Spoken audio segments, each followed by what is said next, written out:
Анан мен өзүмчө бир политикам бар. Саламаттык сактоо система ошону эч колдонсо болсо болмок. Мына жыл сайын 100 миллиард деген акчалар бөлүнүп атат да саламаттык сактоо системасына. Ошону чаржай колдонулгандан проблемалар болуп атат да, чаржай баардыгына берип салат бүт республика боюнча.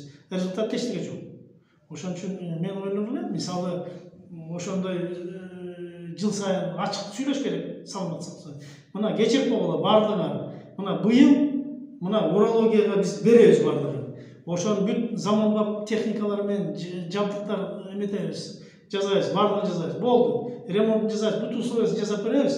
Анан урология вопросу чечилди деп койсок болот. Мындай айтканда кезек менен. Кезек менен. Анан быйыл урологияны жасап бүтүшсө, эмки жылы кардиологияны жасап бүтүшсө, 3-чү жылы дагы бир башканы жасап бүтүшсө, ошентип бир 4-5 жыл ичинде, 5 жыл ичинде бизде эң эле приоритеттүү деп койсок, мына приоритеттүү бизде эмне? Кардиология, мына урология, ошондой эле пересадкалар боюнча, мына гемодиализдер жөнүндө вопростор. Ушундай приоритеттүү нерселерди бөлүштүрүп койсо, сразу чечилет да. Анан болгон толгон акчаны мына канча миңдеген биздин саламаттык сактоо тармагында эмелер бар, баягы майда чүйдө больницалар баш болуп. Бардыгына таркатып бергенден кийин результатын эчтеке жок болот го. Же ремонту жок, же оборудованиясы жок, же эчтекеси жок. Ошон үчүн бир локальный, мындайча айтканда, локалдуу ушундай бир удар кылыш керек да, мындайча. Бир жерге бериш керек. Вот быйыл ачык керек. Баары эле чылап тургула, быйыл бул жерге беребиз, ошону бүтүрөбүз, эмки жылы тигини баштайбыз деп. Ошондой кылып система кылса туура болмок. Алар чыдап турганда кандай? Баягы өтө зарыл эле нерселерине бөлүп берет да. Эми аны мындай караш керек да. Эң зарылынан башташ керек да. Эң зарылынан. Эң зарылынан башташ керек. Анан ошону бүтүрүп туруп, анан кийинки жылы кийинкиге өтүш керек. Вот ошондо туура болот деп ойлойм. Бул менин жеке оюм. Реформа кыла турган киши ушундай жасаш керек деп ойлойм да. Анан жаңы финансирование, жанагы элемент эмени киргизиш керек, жанагы эмне жанагы частный аралаштырып киргизип атпайбызбы жанагы биргелештирип. Жеке менчик менен биргелештирип жанагы кызматташуу да, мындай кызматташуу да. Кызматташуу.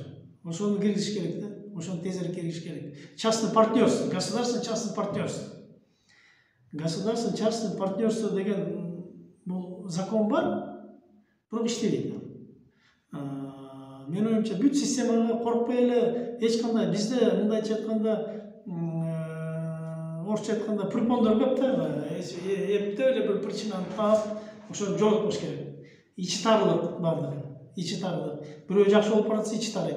Ошон үчүн бардыгына уруксат бериш керек ушундай частный государственный частный партнерство.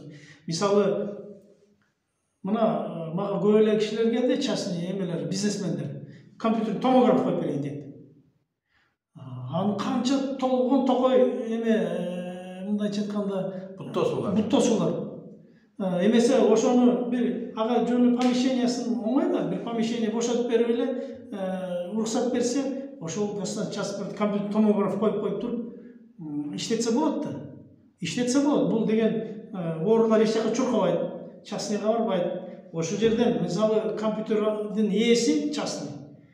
Алда өзүнүн айлыгын таап атат, бир жагы ооруларга жакшы болуп атат, жакын болуп атат, арзан болуп атат да.